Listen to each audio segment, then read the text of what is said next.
Terça-feira, 11 de agosto de 2015. Está no ar o Resenha Flulink. Sou tricolor de coração, sou do clube tantas vezes campeão. Muito boa noite, torcida tricolor. Me chamo Cleiton Melo e esse é o nosso Resenha Flulink de número 9. Mais uma noite falando somente de Fluminense, junto de tricolores apaixonados como você, torcedor e ouvinte. Agradecendo desde já a sua audiência e pedindo a sua participação no Twitter, através da hashtag Rádio Flulink, ou nos mencionando no @Flulink. Seu comentário pode ser divulgado ao vivo. Hoje temos mais uma estreia em nossa mesa, mais um integrante, novo integrante nesse caso, que será apresentado aqui e que falará de Fluminense conosco. Mas antes, começo dando boa noite ao sempre presente Bruno Leonardo, da coluna Amor ao Tricolor em nosso site. Muito boa noite, Bruno. Boa noite, Cleiton. Agradeço por mais uma oportunidade de comentar no nosso Resenha Flulink, falar da nossa paixão que é o Fluminense.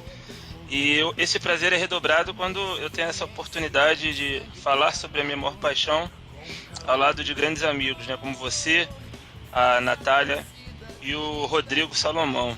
Então, espero que vocês que estão em casa nos ouvindo percebam a nossa satisfação em falar do Fluminense. Só não é maior porque vamos tratar da derrota para o Avaí, mas também vamos falar do cenário para o jogo contra o Internacional, né? E fiquem conosco até o final porque vocês serão recompensados. O programa transcorrerá em alto nível e tenho certeza que vocês irão apreciar. Uma boa noite a todos.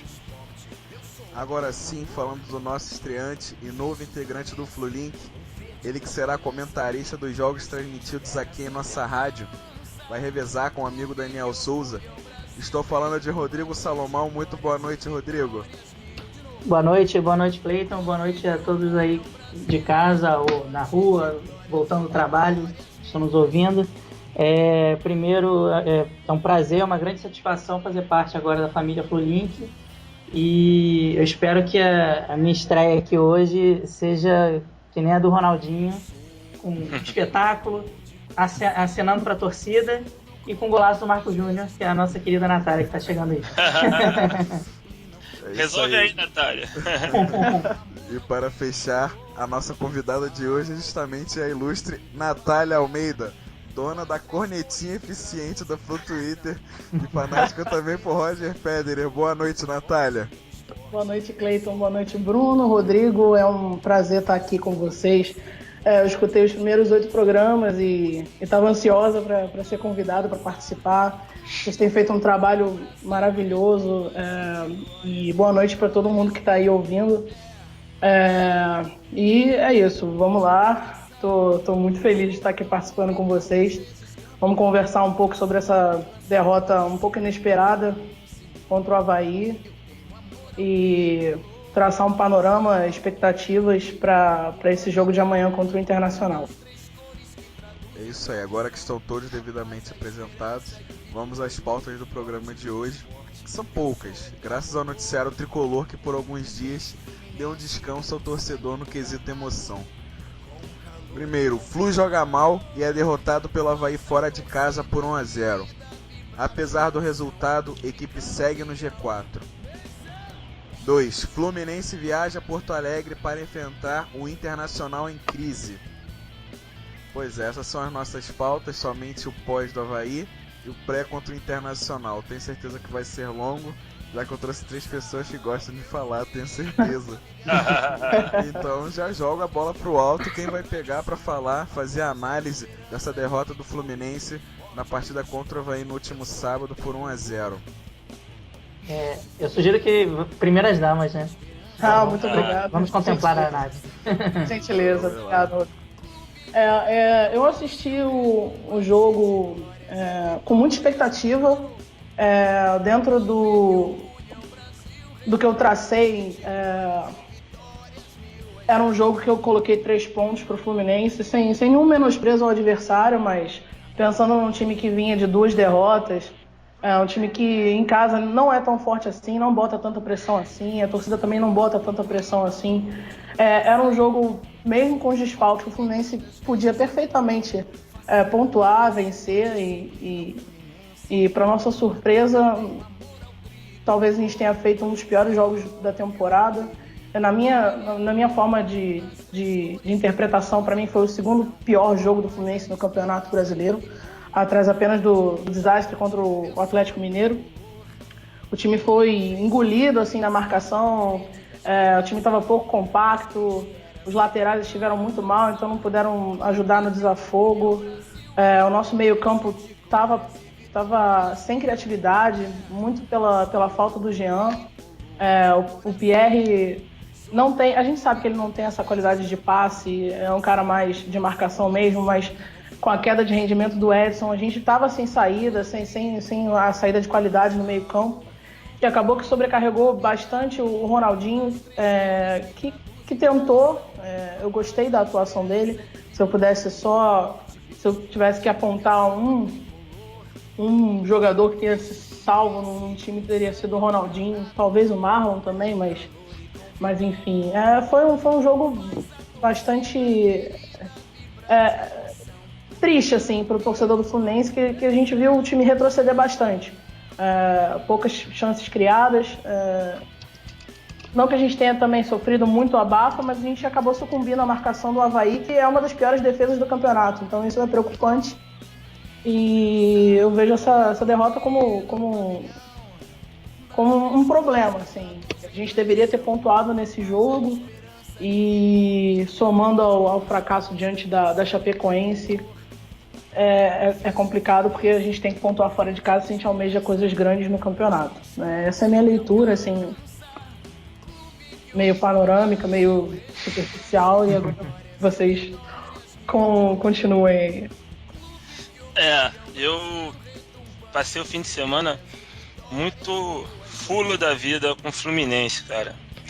Uma derrota dessas, um time que pretende ser campeão, almeja título, não pode perder pontos dessa forma, né? A minha raiva ela só foi se arrefecendo quando no dia seguinte de manhã eu vi o Vasco empatar com o Joinville e ter a certeza que o Vasco vai cair mesmo, né? E no final do domingo eu ainda vi o Grêmio passar o carro em cima do Internacional.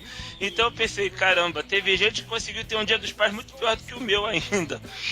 Eu comecei a achar a derrota que o Fluminense amargou diante do Avaí não tão ruim assim.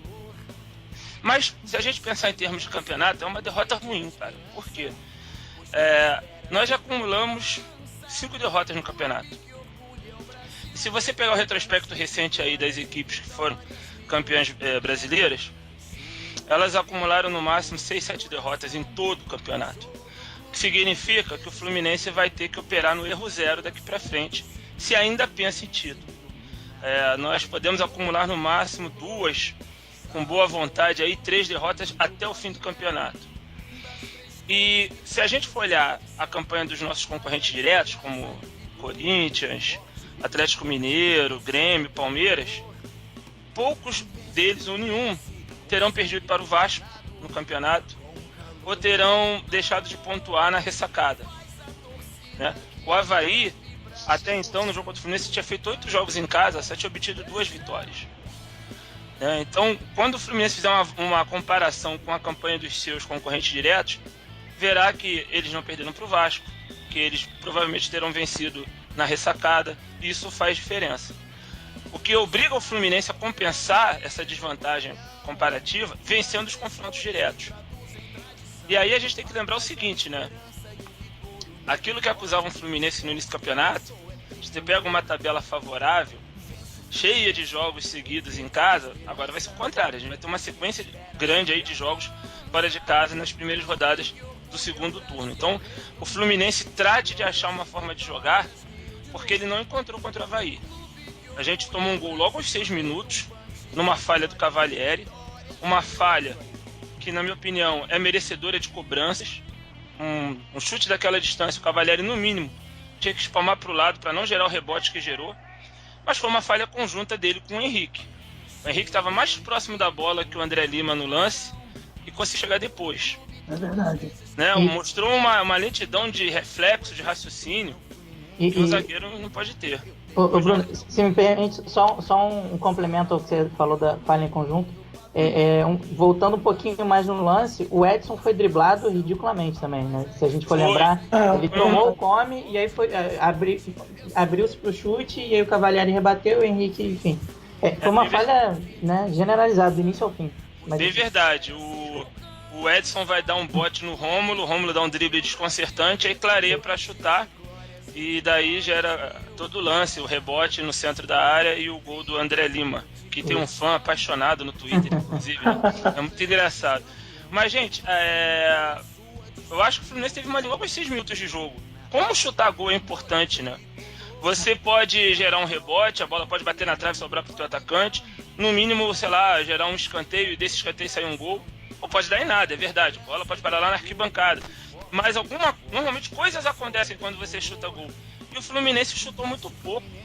Tirando os lances de bola parada do Ronaldinho, que foram os lances que mais levaram perigo, o Fluminense não chutou a gol. E eu acho que quando o torcedor diz assim, faltou sangue, faltou raça, eu não vejo dessa forma, acho até que a equipe tentou.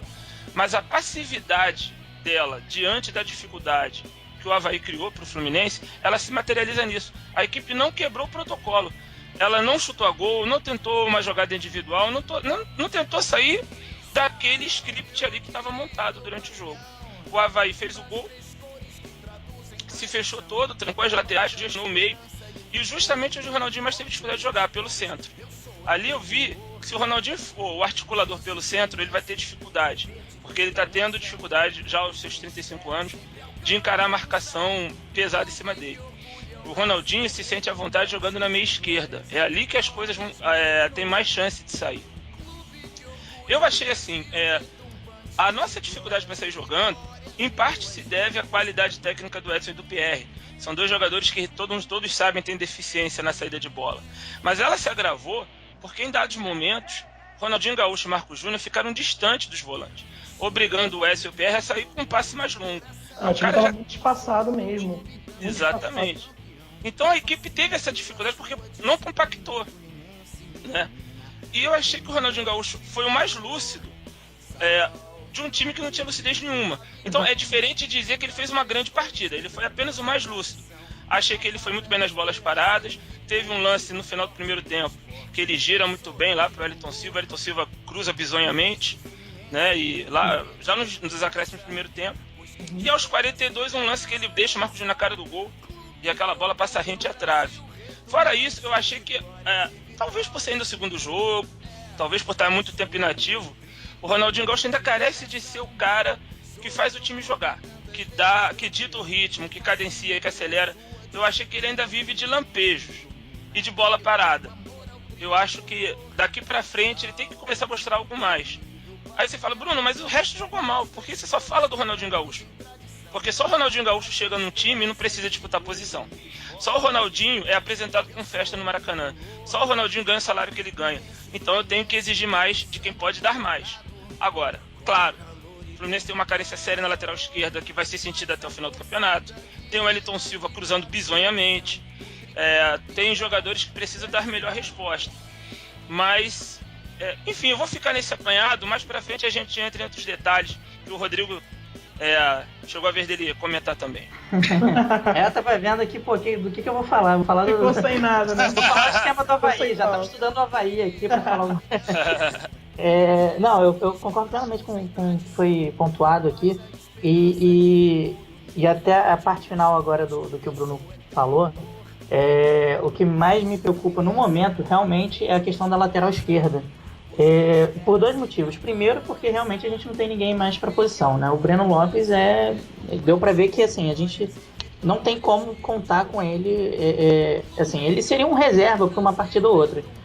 Para o restante do campeonato ali, para segurar a titularidade, é bem complicado. Por outro lado, eu não gosto dessa improvisação que o Anderson faz do Scarpa, porque o Scarpa é muito importante lá na frente. Ele tem desempenhado um papel muito importante. Para mim, uma das grandes, assim, um dos grandes upgrades do Fluminense no campeonato foi quando o Wagner saiu e o Scarpa entrou no lugar. Fora o Marco Júnior também, que entrou muito bem, enfim, deu liga. O Scarpa, para mim, é muito importante chegando lá na frente, ajudando um pouco ali no setor esquerdo.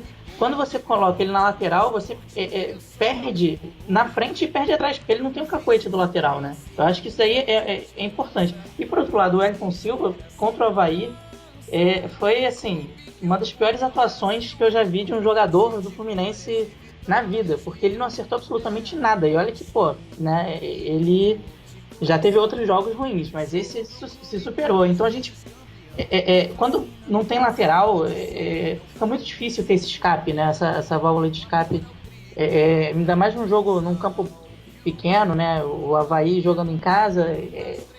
Assim, eu entendi que foi muito, muito complicado para o Fluminense encontrar espaço, mas a gente também não criou para isso, né? Não teve meios muito. E o Ronaldinho, para mim, assim, que não teve uma partida que dele se espera, aquela coisa toda, mas foi quem conseguiu alguma coisa, né? Isso daí, pelo menos para mim, foi um alento. Mesmo ele não estando bem, ele conseguiu criar as chances mais perigosas do Fluminense. Quando ele estiver bem, já era.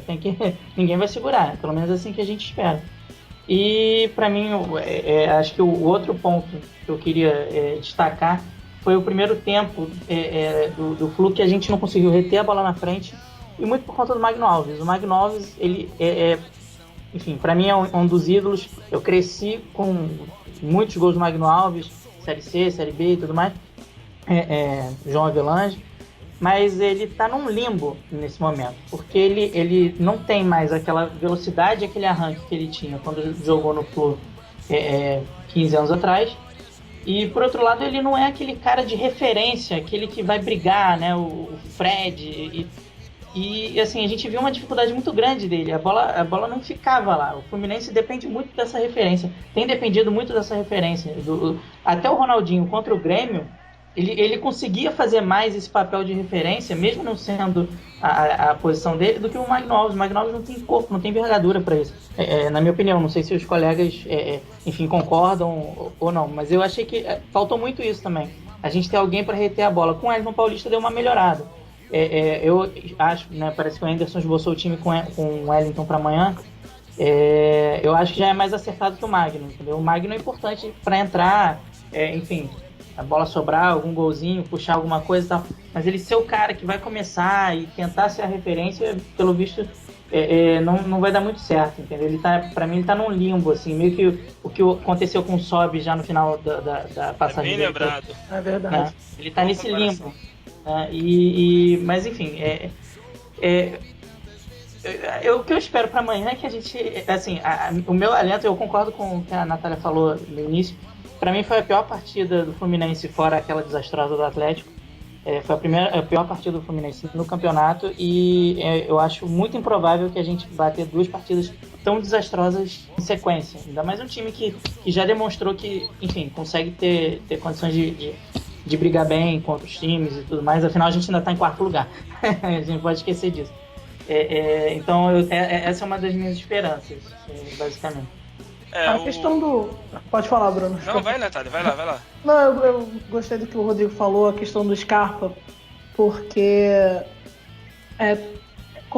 perfeitamente como o Rodrigo falou, você tirando o Scarpa do meio e colocando ele na lateral, você perde a pegada no meio, que ele traz isso, ele é muito pulmão, ele volta muito, ele é combativo, e você coloca ele na posição que ele pode quebrar um galho, mas ao mesmo tempo ele provavelmente não vai se sentir à vontade de fazer um jogo inteiro nessa posição, e aí a gente já vai estar reclamando que ele não vai subir, porque provavelmente ele vai ficar um pouco mais, e então você tenta resolver um problema criando outro, né? E aí talvez seja uma tentativa de abrir espaço para o Cícero, que é um jogador de qualidade de passe, de chegada, de boa finalização, e que há um apelo grande para o Cícero jogar por parte da torcida. E aí você acaba tirando um menino que tem sido talvez a melhor das surpresas do Fluminense nesse campeonato, tira ele da posição dele de origem e talvez arrume um problema ainda maior, né? Colocando ele na posição que não lhe é de origem, para poder trazer a figura do Cícero. Eu não sei se essa seria a melhor é o melhor dos mundos, mas é complicado pensar num Fluminense para esse jogo do Inter que não seja esse. Eu também não insistiria com o Breno, e aí é complicado. Quem jogaria na lateral esquerda, né? Eu achei que durante boa parte do jogo o Scarpa ele foi uma espécie de assistente de lateral. Quando o Fluminense era atacado, ele, como você falou, Natália, ele realmente tem essa disciplina de voltar e fechar o setor esquerdo ali com o Breno. E quando o Fluminense avançava, eu senti que o Scarpa procurou dialogar com o Breno Lopes, mas viu que a coisa não ia ter muito futuro, porque o Breno não Lopes... saía nada dali. Não saía nada dali. O Breno Lopes ele se posiciona numa zona morta ali, pega aquela bola, toca para trás, toca para o lado e se livra. As poucas vezes que ele tenta individualizar a jogada e ir para a linha de fundo, ele perde a passada, ele é desarmado, enfim, é um problema. O Scarpa, eu acho que é um jogador que tem que ter espaço para jogar. Eu ainda vejo o Scarpa com dificuldade quando ele tem que ir para o choque. Quando ele pega uma marcação mais pesada, via de regra ele perde a dividida. E jogo de lateral tem muito disso. Principalmente se ele quiser apostar corrida com o lateral adversário, ir para a linha de fundo, ele vai tomar trombada. E eu sinto que a tendência é ele perder esse embate físico. Não raro, não por acaso, melhor dizendo, no segundo tempo eu vi muito o Scarpa cruzando a distância ali da quina da área, porque faltava esse punch para ele chegar sozinho à linha de fundo. Então aí eu acho que o Anderson também tem que fazer alguém encostar nele, né? Projetar ele para a linha de fundo, porque sozinho acho que ele vai ter alguma dificuldade. Mas é um jogador que quando joga pela meia esquerda, aí sim, como disse o Rodrigo, ele até causou um upgrade em relação ao que vinha sendo o Wagner, porque acho que mais gás, mais velocidade, mais leveza na armação das jogadas. O Wagner estava numa fase muito enceradeira, né? Muito burocrático. Mas enfim, uma coisa que só para retomar aquela questão dos volantes, por que o Anderson já não iniciou o jogo com Pierre, ou melhor dizendo, o Edson e o Cícero para qualificar a saída de bola?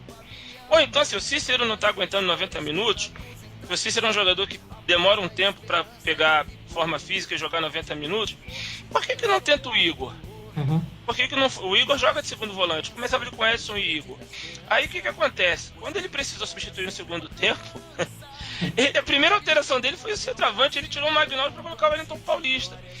O Magno Alves realmente não vinha fazendo grande partida, mas não era o maior problema. O maior problema era a criação no meio de campo, era fazer a bola chegar na área, né? Aí ele tira o Magno e bota o Wellington Paulista. A segunda alteração, melhor dizendo, ele tira o Breno Lopes no intervalo. Na verdade, a primeira alteração é essa: ele tira o Breno, coloca o Cícero e joga o Scarpa para a lateral esquerda. Depois é que ele tira o Magno e coloca o Wellington Paulista. E aí a gente ficou com um desperdício em campo. A gente ficou com dois volantes e o Cícero ainda vindo buscar a bola no pé dos volantes. Então assim, ficou dois volantes, o Cícero atrás, com o Ronaldinho e Marcos Júnior na frente. Olha aí, continuou o problema da falta de compactação. Quer dizer, não adianta só você colocar o Cícero, vai lá Cícero, resolve. Vai lá e melhora o meio de campo. Se eu boto o Cícero buscando bola cá atrás com os volantes e deixo o Ronaldinho e o Marcos Júnior mais à frente, eu não resolvi o problema no meu meio de campo. Que não é exatamente um problema de escalação, mas de compactação. Então são coisas que o Anderson precisa observar. Nem sempre a solução vai estar na escalação, mas na forma do time jogar. E o Fluminense jogou de uma forma muito equivocada. Bom, nós temos aqui as primeiras participações na internet, através do Twitter. O Daniel, que é membro do Flulink, Daniel FFC07, diz aqui: o resultado de sábado foi uma catástrofe, pelo que houve em campo e também se for pensar no contexto geral do campeonato.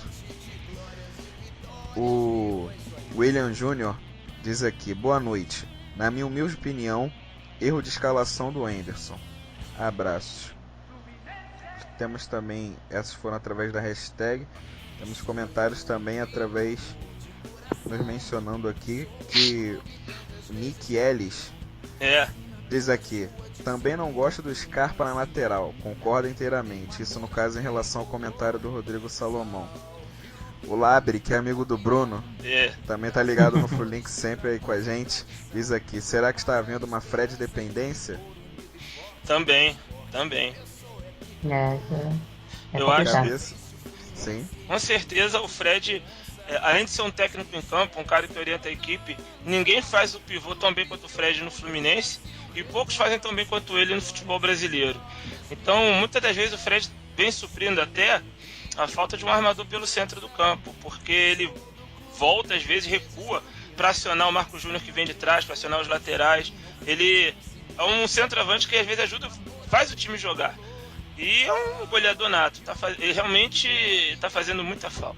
A importância do Fred, ela é defensiva, ela é de liderança, além de desempenhar a função de 9, referência, que para mim é o melhor do país, sem nenhuma dúvida. Então, sem caô nenhum. A falta dele é muito sentida e quando eu vejo o Fred ficando fora 2, 3 jogos seguidos, me bate um nervosismo, minhas pernas começam a tremer, começo a pensar em 2009. Nada muito catastrófico não, gente. Não, calma. Não, eu sei. Não, nada perto daquilo. Eu tenho certeza que é melhor realmente prevenir do que agravar a lesão, tá certo? Eu acho que é bom segurar mesmo para tê-lo nessa próxima sequência de jogos aí que a gente vai encarar, são jogos importantes, mas eu já fico um pouco nervosa, assim. Mas ele faz muita falta pro Fluminense, muita mesmo, no pivô. Ele é um excelente finalizador. O Wellington Paulista não chega nem perto, o Magno menos até. E a importância defensiva, né, na bola parada, de escanteio, e liderança em campo, ele faz muita falta ao Fluminense mesmo. Inclusive a gente já levou gol, né, contra o Palmeiras, exatamente, o deles, porque o Fred não estava lá, né? Quem tava marcando o centroavante do Palmeiras era o Magno. Pois é. Complicado. É complicado, porque o Fred, na verdade, ele não fica ali porque ele é centroavante, ele fica ali porque ele tem porte, estatura e ele sabe ficar ali. O Magno, que é o substituto natural dele, né, naquele jogo, era o substituto natural, não necessariamente tinha que ter ficado ali, né? Tinha que ser alguém de porte também. Enfim. Foi um erro de distribuição, claro. Pois é. E só, eu não sei se a gente está com tempo, só para complementar em relação a que a gente está falando do Avaí, né, que foi catastrófico, que o Daniel comentou, né? Realmente foi catastrófico, eu esperava os 3 pontos, mas a gente já está acostumado, né? O Fluminense é assim, pega o Grêmio que ganhou de 5-0 do Inter semana passada, pega o Grêmio e ganha, pega o Chapecoense e perde, o Vasco perde, pega o Avaí e perde, e aí chega lá contra o Corinthians e ganha. Enfim, é essa gangorra que a gente já está habituado nos últimos anos, né? A gente pega os grandes da tabela, encara de igual para igual, muitas vezes ganha heroicamente. E quando a gente encara os menores, esses daí são perigosos pra caramba, que a gente sempre escorrega. Enfim, todo ano entra, ano sai ano, muda técnico, muda elenco, muda... enfim, muda até o patrocinador, mas não muda isso. Essa cena. É impressionante. Só para complementar o que vocês estavam falando do Fred, a importância de ter um cara que saiba ficar ali no primeiro pau e rebater cruzamento, é só pegar o primeiro gol do Grêmio ontem, que quem estava ali cobrindo o primeiro pau do Inter era o Lisandro Lopes. E o primeiro gol do Grêmio é justamente num cruzamento, ele rebate muito mal com a perna direita, a bola sai rasteira ali para a entrada da área e o Juliano vê que nem um trem lotado, chutando aquela bola no ângulo, né? Se é o Fred ali, talvez o gol não sairia. Ele teria rebatido com mais eficiência aquela bola ali. Agora, isso que vocês estão falando, né? Dessa cena de entregar ponto para time pequeno. Eu queria mudar um pouco o foco dessa questão. Porque a gente vê assim, perdemos pontos para equipes de pouca tradição, de pouca camisa, Chapecoense, Avaí, ou Vasco na zona de rebaixamento. O Vasco, o problema não é de camisa, é mais de... Né, é a fase que é terrível e ele acaba sendo uma das babas do campeonato. Na verdade, quanto pior a fase do Vasco, mais a gente perde. É verdade. Eu queria testar, eu queria fazer um teste pra ver até onde vai essa freguesia do Fluminense. Botar um time, sei lá, de anões, acho que é capaz da gente perder pro Vasco do mesmo jeito, cara. Vai ser alguma coisa, sabe? Assim, um time um time paralímpico do Vasco capaz do Fluminense perder da mesma forma. Então o que eu estava dizendo? Eu acho que a gente tem que ver perfil de time, o encaixe de time. Não é que o Fluminense goste de entregar ponto para time pequeno, mas eu acho que é a forma como os times pequenos jogam. E o time grande, muitas das vezes, ele vai propor um jogo menos físico, ele vai tentar impor seu jogo mais no toque de bola, na posse de bola. Normalmente os times grandes avançam os laterais, né, avançam as linhas, tentam jogar de igual para igual. Quando o Fluminense pega um time pequeno, é diferente. O Fluminense vai pegar um time que vai jogar no nosso erro. Como a nossa zaga sempre dá gol ao adversário, né? Seja por falha do Cavalieri, seja pela lentidão do Henrique, seja pelas zagueiradas do Gunga, do Antônio Carlos.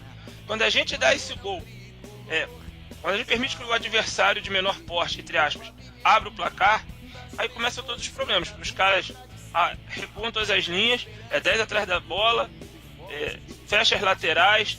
O que, por exemplo, o Kleina fez, que atrapalhou mais ainda na situação? Ele viu que o Edson e o PR não tinham boa saída de bola, em vez de botar os meias do Avaí, que seria o natural, para marcar essa saída dos nossos volantes, ele botou os próprios volantes dele à frente dos meias. Quer dizer, botou os pitbulls para marcar a saída de bola da gente. O Vasco fez algo parecido. Marcou muita saída de bola do Edson e do Jean e deixou a bola com o Gun. O que o Gun fazia? Ligação direta pro Fred. Os times grandes ou em melhor fase, muitas das vezes, não tem essa percepção do jogo. É mais um jogo mais franco, mais aberto, lá e cá, e os espaços parecem mais generosos pro Fluminense. Quando pega um time pequeno, é esse jogo mais fechado, mais picotado, físico, catimbado. É onde o Rodrigo, por exemplo, que é um péssimo zagueiro, acaba se criando, porque vai catimba, dá um chute no traseiro do Fred, dá um empurrão. É aquele jogo mais murrinha. E o Fluminense tem muita dificuldade de jogar dessa forma. Então eu acho que o problema não é ser time pequeno. É como se a gente tivesse um imã pra trair derrota contra time pequeno. Não é isso, eu acho que é a forma de jogar. Sim, claro. Assim, tem um imã um pouquinho também. Eu fico no meio termo, exatamente. Não, mas realmente. Tanto que se a gente for parar pra voltar um pouquinho, né? Eu gosto muito de tentar comparar com anos passados, né? Do próprio Fluminense. A gente perdeu 4 pontos pro Grêmio Prudente na campanha do título de 2010. Exatamente. Mesmo sendo campeão, a gente perdeu. Tem um espírito Robin Hood no Fluminense, sim. Existe isso, sabe? A gente que torce pro Fluminense há décadas, muitos anos, a gente tem um aspecto técnico, tudo isso que o Bruno falou, sim, com certeza. Porque a gente não pode explicar só pelo folclore, mas eu acho que um pouco do folclore, sim. Pode haver um certo menosprezo mesmo, eu não descarto essa hipótese. Tipo, sabe, quando é o jogo contra o Grêmio, Palmeiras, o time estude mais o adversário, entre mais concentrado, e quando pega um Avaí, é Avaí, cara, a hora que a gente quiser a gente faz o gol. Pode acontecer isso também não...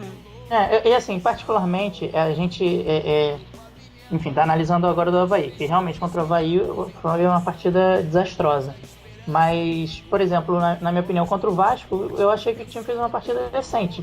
Foi, assim, assina, entendeu? Deu alguns moles, alguns vacilos, mas fez uma partida que, na minha opinião, não era pra perder, entendeu? Também acho que não, Contra a Chapecoense, a gente teve aquela coisa toda, né? Dos lances bastante discutíveis, da arbitragem e tudo mais. O time até que, enfim, contra o Avaí não tem discussão. O time não jogou nada.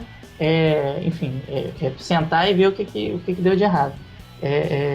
Mas realmente, isso daí eu acho que quando a gente encara um time grande, muitas vezes tem realmente essa liberdade de colocar. Enfim, o Fluminense hoje em dia, né, agora tem um elenco técnico, sabe jogar. A gente tem jogadores que sabem jogar, entendeu?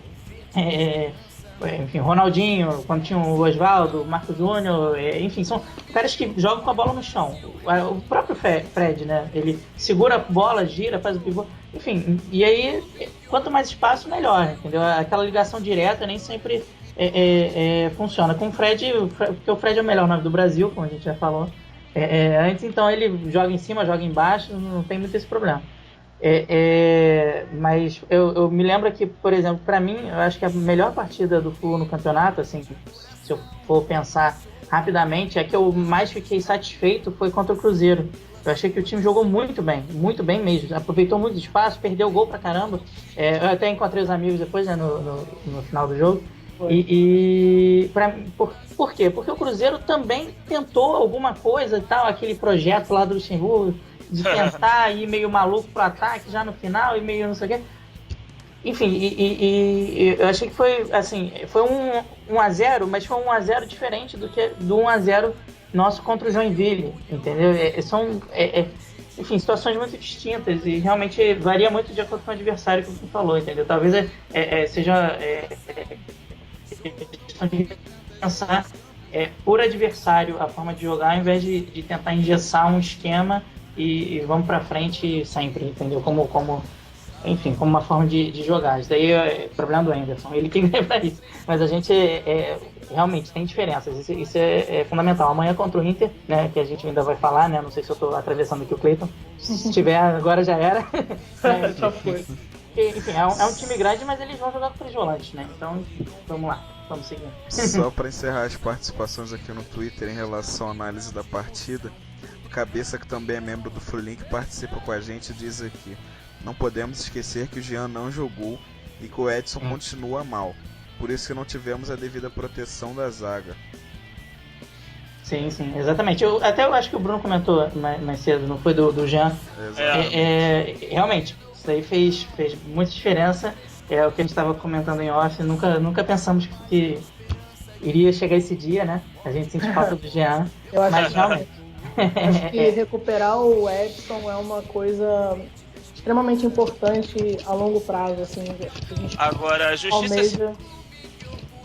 justiça seja feita ao Edson, apesar de ele não ter repetido suas melhores jornadas contra o Avaí, teve um lance no segundo tempo que o Nino Paraíba ia entrando sozinho na área, o Edson vê que nem um louco, consegue fazer a recuperação e travar o chute do Nino Paraíba na hora H, no segundo tempo. Foi um dos poucos lances de perigo do Avaí em todo o segundo tempo. Vocês estão lembrados disso? Que até o Kleina reclamou que foi pênalti, acabou sendo expulso pela arbitragem. Aquele lance ali, se dependesse do Henrique ter aquela recuperação e travar o chute na hora H e dar o carrinho, esquece, meu amigo. Então, assim, o Edson, mesmo num dia ruim, tem a sua utilidade. Ali foi o Edson em sua melhor forma. No que ele faz melhor, entendeu? Só que ele precisa manter essa regularidade que ele vinha mantendo. Ele vinha sendo o destaque do time no Campeonato Brasileiro. Então, quando esse jogador cai de rendimento e cai de modo notável, que todo mundo percebe, e que até ele mesmo percebe, porque pra mim, quando ele fez aquele gol contra a Chapecoense, foi um desabafo ele não comemorar, porque ele percebeu que ele tinha feito lambança no gol da Chapecoense. Então, ele deve perceber que ele está mal, e todos os torcedores já notaram que ele está mal. E esse jogador ele é imprescindível pra gente no decorrer do campeonato. Os volantes eles estão cada vez mais importantes no futebol, né? Se você for ver, o Rafael Carioca do Atlético Mineiro é um dos destaques do Campeonato Brasileiro e tem outros nomes também. Então, o Edson é a nossa peça-chave, assim, ele precisa voltar logo a sua melhor forma pra gente voltar a jogar bem. A gente voltar a jogar bem passa muito por ele, na minha forma de compreender o time. O clube que ainda contrata jogador concebendo o futebol de uma forma antiquada, em que cada um fica no seu quadrado e cuida do seu quadrado, vai contratar mal. Assim, achar que zagueiro é aquele cara que está ali atrás só para impedir o gol e chutar para onde o nariz aponta. O volante é o destruidor de jogadas, o meio é o cara que espera a bola chegar no pé para armar, e o centroavante é o cara que fica enfiado na área para fazer o gol. Quem contrata assim vai se dar mal. Quer dizer, cada vez mais o futebol está exigindo que o jogador seja versátil. E é uma coisa engraçada, porque só aqui no Brasil a gente chama esse jogador de meio de campo que tem essa tarefa defensiva de volante. Lá na Europa eles são chamados de meias, porque o volante tem que saber jogar como um meia. Ele tem que ter saída de jogo, ele tem que ter visão de jogo, ele tem que saber meter um passe, ele tem que saber concluir a gol. Né? O Edson vinha satisfazendo e enchendo nossos olhos por isso, querendo destruir as jogadas, ele aparecer na frente para cabecear, para concluir, para dar passes, né?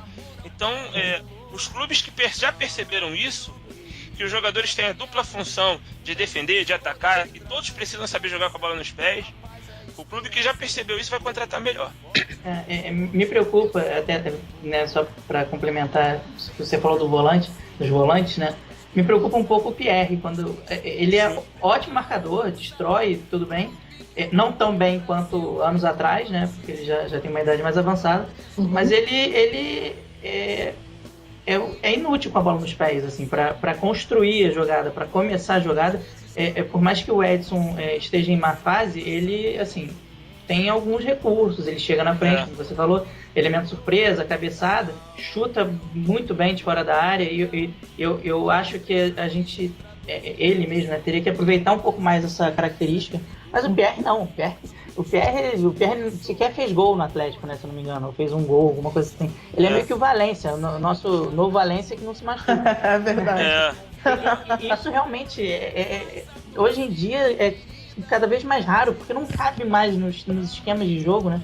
Você tem um jogador que é só pra destruir, o que você estava falando. E me preocupa um pouco quando a gente usa o Pierre pra isso, ainda mais contra um Avaí, né? É meio que a gente perde uma fonte de criação de jogada para marcar o time do Avaí, né? Com todo o respeito que inerente ao Avaí que nos ganhou. Quando a gente for falar do panorama pro jogo de amanhã, eu até vou retomar esse ponto do volante, porque eu tenho uma ideia, talvez a maioria não vá concordar comigo, mas eu não escalaria o Pierre e eu vou dizer qual seria a minha opção. Mas aí a gente toca isso nesse assunto mais pra frente. Sim, só para encerrar aqui as participações no Twitter, e agora sobre os laterais, as duas últimas participações dessa primeira pauta, temos aqui o Francisco Zanon, um pouco mais efusivo no comentário, diz aqui: não temos laterais e principalmente não temos técnico, fazendo uma crítica aí ao Anderson Moreira. O Alex Ataíde, grande baiano do Twitter, diz aqui: Breno Lopes é uma desgraça, nada contra a desgraça. Abraço, brincadeira, baiano. nada contra a desgraça. Preguiçoso esse baiano. Abraço, baiano. Audiência qualificada. Sexta-feira sai meio-dia do trabalho, folga. É mesmo, né? Uma sexta dessa aí deu meio-dia, tô fora, liberado já. Esse aí é pior que o Carlinhos em fim de contrato. Pô. Rapaz, isso aí. Bom, agora que a gente já fez aqui a análise da partida em relação ao jogo com o Avaí, agora eu peço que vocês, se possível, escolham um craque Flulink da partida em relação ao time do Fluminense, né? Eu tava pensando nisso, né? E eu fiquei dividido entre dois jogadores. Pela nossa tradição, a gente elege como craque algum jogador de frente, né? Do sistema ofensivo, vamos dizer assim. Eu acho que, se a gente for considerar quem exerceu melhor o seu papel em campo, eu daria esse prêmio ao Marlon. Eu achei que em alguns momentos o Marlon saiu muito bem na cobertura, mostrou muita segurança, saída de bola e tal, mas como ele também não foi tão exigido assim, aí eu fico numa dúvida tremenda. Eu vou dar o Ronaldinho Gaúcho, por ter sido lúcido, por ter enfiado umas 2-3 bolas que poderiam ter gerado gol e por ter levado perigo na bola parada. Além daqueles lances que eu mencionei, também nos acréscimos ele bota uma bola na cabeça do Edson. E a bola passa rente à forquilha ali da junção das traves e o gol poderia ter nascido ali. Aí você vê, se o Marco Júnior aproveita aquele lance aos 42 e o Edson aproveita esse lance lá já nos acréscimos, aí o Ronaldinho estaria sendo insensado aqui no programa também, né?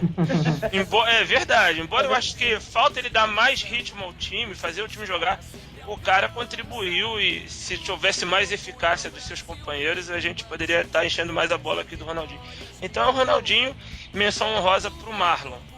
E só também, cara, porque não tem muita menção honrosa nesse jogo, não. Eu subscrevo, assim, ele esteve perto do que ele pode fazer, do que a gente imagina que ele possa fazer? Não. Mas em um meio de 11 caras, em que todos estiveram muito abaixo, ele esteve próximo de desempenhar aquilo que ele precisava desempenhar.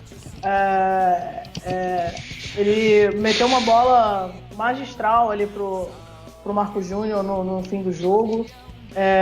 As bolas paradas, as cobranças de escanteio, todas as nossas chances de gol, que não foram muitas, nasceram no pé dele. Então, se eu posso isentar alguém de culpa, por assim dizer, pelo resultado, seria o Ronaldinho. Então, para mim, ele foi o melhor da partida pelo Fluminense. Enfim, eu também concordo com os amigos, porque assim, por mais que o Marlon tenha desempenhado um bom papel mesmo, eu concordo com o que o Bruno falou, né, da menção honrosa. O Ronaldinho, eu vejo assim que por detalhes ele não fez a diferença pro Fluminense, né? Porque, inclusive, naquilo que a gente tanto precisou, passou muito tempo sem, inclusive ano passado, na minha opinião, sem isso também, que é a bola parada, né? A falta, enfim, ele batendo, é impressionante a qualidade que ele tem para pegar na bola, assim. Acho que me lembro assim, de cabeça de 2 ou 3 lances em que ele realmente levou perigo ao goleiro do Avaí, ao nosso querido Diego. E aí, enfim, fora a criação da jogada lá do Marco Júnior e tal, enfim, ele buscou né, o jogo, isso foi importante. Lógico que a gente espera mais, né? Permite só fazer uma parte? Claro, perfeito. A minha única ressalva em relação à bola para do Ronaldinho é que eu achei que em alguns lances ele poderia ter trocado o chute direto ao gol por uma bola indireta, uma cobrança na área para alguém tentar raspar de cabeça. Sim, talvez. Por exemplo, ele tentou um gol olímpico que eu achei desnecessário, achei meio exibicionismo. Teve uma outra falta também que eu achei muito de longe para ele bater, era melhor jogar na área. Mas realmente nós estivemos mais perto de fazer o gol nos lances dele de bola parada. De bola parada, que ele apareceu. E eu gostaria de né, fazer um destaque que o que me surpreendeu, assim, óbvio, a qualidade técnica do Ronaldinho todo mundo sabe, né? Não precisa nem falar. Com 35, com 70 anos, ele, enfim, continua mágico com a bola nos pés. Mas o que me surpreendeu mesmo é ele ter jogado já 2 partidas consecutivas por inteiro, né? 90 minutos nas 2 partidas. Eu não esperava isso, assim, ainda mais com o papel que ele desempenhou. Sem o Fred, ele meio que foi o líder técnico do time no campo. Eu fiquei realmente surpreso com isso. Ele, enfim, segurar essa função e o tempo inteiro, né? Eu achava que fisicamente ele ia estar aquém do que ele realmente está, mas nesse ponto eu achei que foi bem surpreendente, né? De pensar que ele foi improvisado na referência no primeiro tempo do jogo contra o Grêmio. E nesse jogo contra o Avaí, que ele era o único cara lúcido no meio campo, logo ele esteve sobrecarregado também. Claro. Ele ter jogado 180 minutos nesses 2 jogos é realmente um negócio a se aplaudir, assim, porque é bastante inesperado. Falava-se que ele não ia jogar os 90 minutos, depois disseram que esses jogos fora do Rio ele nem vai viajar. E daí ele queimando a língua da galera nesse aspecto, né? Exatamente. Eu particularmente, eu esperava um início... não digo que ele tá não, um grande início, né? Mas eu esperava um início abaixo do que ele tem produzido, entendeu? Eu realmente achava que ele ia começar meio que pianinho, dando um toque pro lado, aquela coisa, né? Mas ele tem realmente assumido a responsabilidade, e eu acho que muito por conta dessa ausência do Fred. Ele percebeu que, enfim, a bola é com ele também, né? E agora com o Fred voltando contra o Joinville, né? Vamos ver como é que vai ser. Contra o Inter ele não joga. Então, no caso, Ronaldinho e Marlon, aí em relação ao craque Flulink, né? Se pudéssemos escolher alguém. Semi-craque. Aqui na internet algumas pessoas comentavam sobre o craque Flulink e o Baiano novamente diz aqui, na boa, craque Flulink na partida, a torcida, que ainda apoiou o tempo inteiro. Realmente, a torcida que lotou o setor ali da ressacada, fez uma festa bem bacana. E aqui o cabeça diz, meu quase craque Flulink foi o R10, por quase ter feito gol de falta, quase gol olímpico e quase 2 assistências. O Thiago diz aqui, acordei para falar Thiago Caruso. Diz aqui, acordei para falar que o craque Flulink do jogo contra o Avaí foi o Marlon.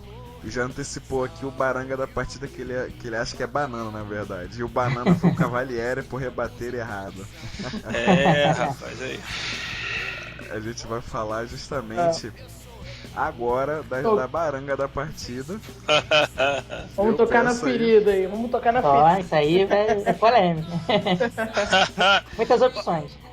Olha, eu acho que os jogadores do Fluminense, se estiverem ouvindo essa Rádio Flulink, eles devem estar assim, disputando a tapa esse troféu Baranga, porque todos se empenharam, ou quase todos, se empenharam intensamente para ganhar o Baranga, cara.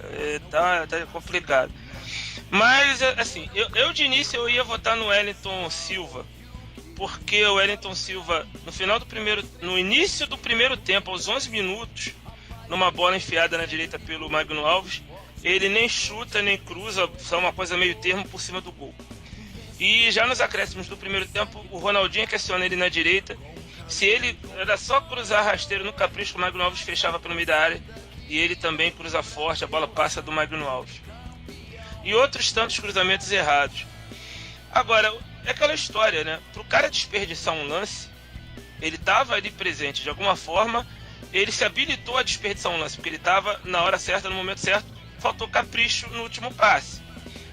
O Breno Lopes nem chega a esse ponto de desperdiçar um lance, porque ele não aparece como opção de ataque. Ele é o jogador burocrático. O jogador... Importante taticamente. É.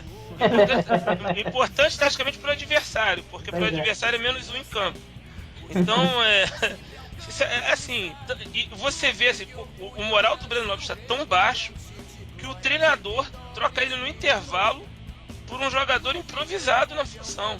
Então, realmente, a baranga do jogo, com louvor ao Breno Lopes, menção honrosa para o Wellington Silva e menção honrosa para o Cavalieri, que cada 2, 3 partidas tem falhado nos lances de gol que o Fluminense tem tomado.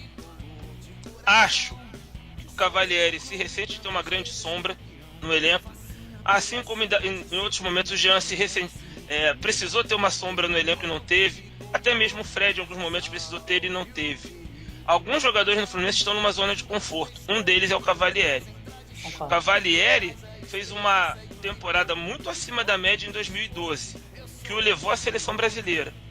Mas se você pegar 2011, 2013, 2014 e agora 2015, a tônica das atuações do Cavalieri é o cara que atua mais para bem do que para mal, mas que oscila. Algumas partidas faz chover, outras partidas falha, e é um goleiro normal. Eu quero o Cavalieri 2012 de volta. E o Cavalieri 2015 está muito distante, precisa ser cobrado e precisa de uma sombra no elenco. E tem que colocar o casamento com a Dani, né? É verdade. Mas assim, a baranga é o Breno Lopes, menção desonrosa pro Wellington Silva e pro Cavalieri. E pro Henrique também, que é uma tartaruga, né? Como diz o Cabeça, a tartaruga touché, porque fala francês. A questão do Cavalieri é um pouco problemática, assim, porque eu tava conversando isso com alguém no Twitter, eu não lembro a pessoa, mas é muito difícil você ter um goleiro reserva que esteja praticamente no mesmo nível que o seu goleiro titular. Isso aí é um pouco utópico de você imaginar que o seu goleiro reserva vai ser um goleiro top de linha ou perto disso. Só o Grêmio teve isso com o Vitor e o Marcelo Groi, mas é raro. Exatamente. E atualmente, assim, eu só vejo 1 ou 2 times no Campeonato Brasileiro, talvez o Corinthians com o Cássio e com o Walter. O Walter é um bom reserva, mas eu não consigo enxergar times no Campeonato Brasileiro que tem um goleiro reserva bom a ponto de não deixar saudade do seu goleiro titular. Mas eu entendo o que você está falando, Bruno. Eu acho que o Cavalieri realmente está numa zona de conforto, e uma zona de conforto bastante duradoura, por assim dizer, porque ele sabe que ele tem determinadas deficiências e eu não vejo ele trabalhando, por assim dizer, eu não vejo ele tentando melhorar as deficiências que ele, um goleiro experiente, maduro, de anos de carreira, provavelmente sabe que ele tem. É um cara que há muito tempo é inseguro nas suas saídas do gol e ele não avança nisso, ele não melhora nisso. Você continua vendo, com o passar dos anos, o Cavalieri tendo problemas em saídas de bola, em cruzamentos, em escanteio, falta, etc. E eu não, assim, eu vi gente tentando, a bola variou muito, a bola pegou efeito. A bola redonda, o gramado é verde. Sinceramente, um goleiro que já foi convocado pela seleção brasileira é um erro que não tem como deixar passar em branco, entende? E fora a rebatida, né, que foi, né, infantil a rebatida dele para o meio da área, na minha opinião, ele pulou no tempo errado, na volta, né, quando foi encobrindo, né, do André Lima, a bola lá do André Lima com o Henrique e tal. Eu achei que ele fez um movimento em que ele pulou meio que precoce, e aí ele não conseguiu alcançar por causa disso. Enfim, foi um desastre. Eu concordo plenamente com isso que vocês falaram. Nath, já votou no... Não, eu ia complementar que, Desculpa. assim, não, sem problema. Pra mim, o baranga do jogo eu vou deixar o meu voto com o Wellington Silva por um motivo. Ele é um cara que no Campeonato Carioca, ele deu indícios de que ele poderia ser um bom lateral direito do Fluminense. Ele deu muitas assistências, ele apoiou bem. E a marca dele é ser um cara de chegada, um cara de apoio. E defensivamente ser um cara péssimo. Então, mas há uma expectativa em cima dele de que ele seja um lateral direito razoável para bom. E quando há uma expectativa que não existe do lado esquerdo, a expectativa é nula quanto ao Breno Lopes. Então o Breno Lopes, quando ele é escalado, na minha modesta opinião, eu não espero que esse cara vá dar passos para gol, como aconteceu até quando ele estreou contra o Curitiba. Ele acertou um cruzamento do segundo gol, se não me engano. Nunca mais na vida dele. Exatamente. Mas eu não tenho expectativas de que o Breno Lopes acerte coisas, acerte cruzamentos, acerte passos, ele tabele, vá ao fundo.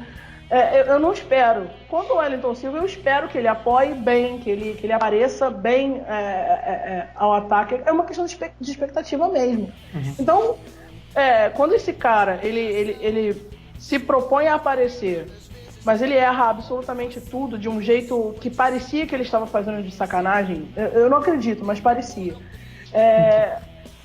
Acaba, pra mim, tomando uma proporção ainda maior. É um cara que eu espero que ajude, que cruze bem pro Fred finalizar, que apareça no fundo tabelando com o Marco Júnior, e ele fez tudo errado no último jogo. Então, pra mim, ele foi a baranga do jogo. Não sei se ficou explícito o meu pensamento. É mais uma questão de expectativa mesmo. Do Breno eu não espero nada. Do cara que eu espero alguma coisa, ele foi muito decepcionante, assim. Mas, Natália, no caso do Wellington Silva, a gente pode cobrar do próprio. No caso do Breno Lopes, o culpado não é ele, o culpado é quem o colocou ali. Aí você vai cobrar da diretoria que contratou um cara desses, né? É verdade. ainda criou problema no departamento médico, né? Porque teve aquela questão do coração, brigou, não brigou. A contratação dele foi cercada de polêmica, porque parece que passaram por cima do aval do departamento médico. E é uma coisa problemática também isso. Enfim. Agora quem sofre do coração com as atuações do Breno é o torcedor tricolor, né? Pois é. Muito bom, Como se não faltassem motivos pra isso, né? Os três já comentaram sobre a baranga do jogo, então? Não, eu não dei meu voto. Ah, sim. Voto de Minerva aqui. Mas Não, eu vou votar no Wellington Silva. Na verdade, enquanto vocês falavam, eu tava na dúvida entre ele e o Breno Lopes, né? Mas realmente a Natália deu o argumento definitivo pra mim, que é essa questão da expectativa. O Breno Lopes, eu espero que ele entre em campo. Essa é a minha expectativa que eu tenho sobre ele. Só. O que ele fizer além disso já é lucro, entendeu? Que ele, quando a torcida brasileira falava que o Fred era cone, que eles não sabiam o que era ter o Breno Lopes no time. Isso é um verdadeiro ponto. Não fez absolutamente nada.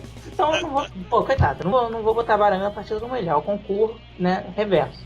Então eu voto no Wellington Silva, porque realmente ele errou tudo, absolutamente tudo. Chegou, e não foi por falta de oportunidade, ele apareceu várias vezes na direita, com algum lançamento do Marco Júnior ou do Ronaldinho, livre para fazer alguma coisa melhor do que ele poderia fazer, e ele não conseguiu desempenhar, como a Natália falou, parecia que ele estava de sacanagem. Provavelmente não, porque, enfim, às vezes ele é ruim mesmo. Enfim, eu voto nele, a minha baranga da partida é o Wellington Silva. O Wellington Silva ganha então o troféu baranga do jogo. E só para complementar aqui nas participações no Twitter, que estão bem legais, o Daniel diz aqui: craque Flulinco foi a bola, que aguentou 90 minutos dessa pelada horrorosa sem reclamar.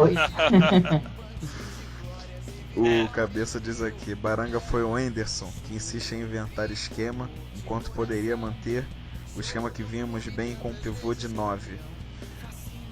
Isso é aquilo do Magnovski, que a gente comentou mais cedo, né? Que realmente fez diferença. Mas, assim, a meu ver, não foi só isso, né, que fez a diferença, né? Mas duas coisas que eu queria falar. Pra mim, o Magno Alves está jogando um tipo de futebol em que ele sai de campo, você pode dizer assim, ó, ele não foi culpado pela derrota.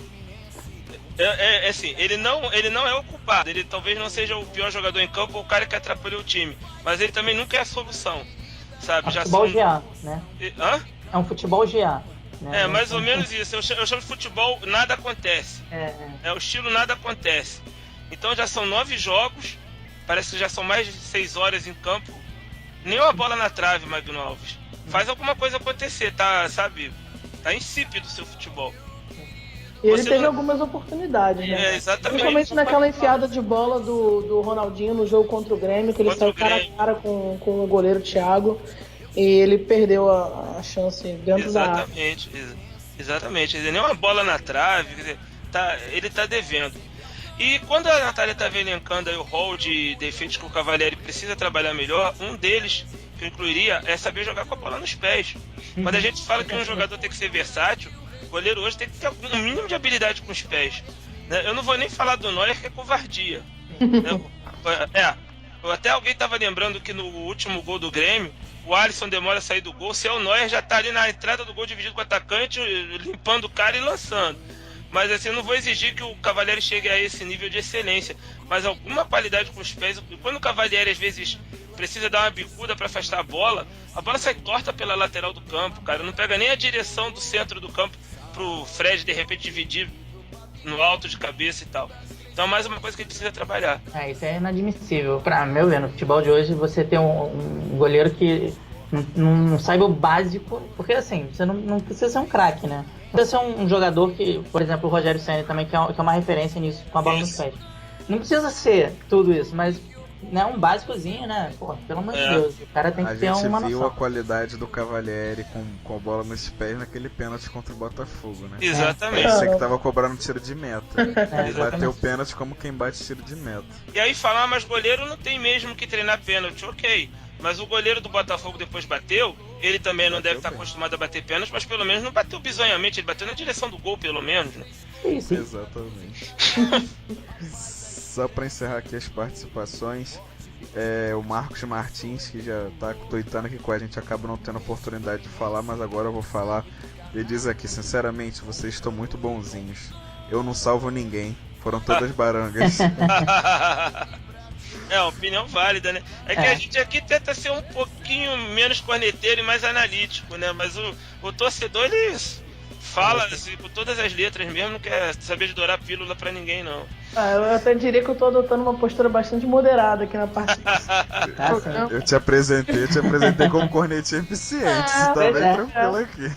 É uma outra pessoa. Se vocês quiserem ver a minha verdadeira face, @terceiro bolinho, ali vocês vão entender o que eu sou de fato, que eu tô pegando leve. Agora um questionamento aqui que vai ser bem engraçado. Olha, eu não concordo nem um pouco com esse tweet aqui, porque foi uma das pessoas que mais reclamou do ex-lateral direito que a gente tinha e do ex-lateral esquerdo também. Mas olha aqui, ó. O Labre diz aqui: depois das atuações do Wellington Silva e Breno, tem uma coisa a dizer, Bruno e Carlinhos, eu era feliz e não sabia. Algum de vocês concorda? Eu não. Olha, sinceramente, eu vou falar uma coisa aqui, muita gente no Twitter ou no Facebook vão me odiar. Eu não acho o Bruno nenhuma maravilha, não acho mesmo, mas eu acho ele melhor que o Wellington Silva. No pacote, no todo, acho ele melhor. Agora o Carlinhos, ele tá pegando tanto no sono, ele tá sendo um jogador tão displicente, que até o Bruno consegue ser mais vezes titular no time de São Paulo do que o Carlinhos. O Carlinhos é reserva no São Paulo, o Bruno não tem conseguido ser titular, exatamente. Assim, o Carlinhos a gente tem que separar entre antes e depois. Fases, né? São fases, né?